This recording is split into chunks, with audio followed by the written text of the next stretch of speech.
Hello fans, welcome back to the my new video guys and my YouTube channel. Today we are going to talk about guys display and brightness setting, and today video title is guys how to on reading mode in our phone.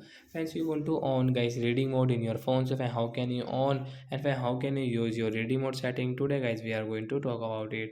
So before starting video fans, first of all go and subscribe the channel guys, click the bell icon and like the video. So friends, now let's see how to on reading mode. First of all open your phone setting guys.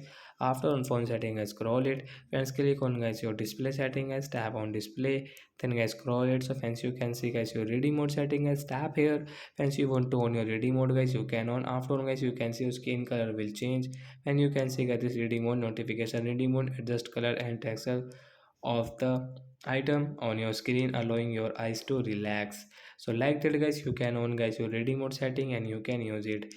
So that's it guys, thanks for watching the video guys. I hope friends you have understood how to on ready mode in phone. Bye guys.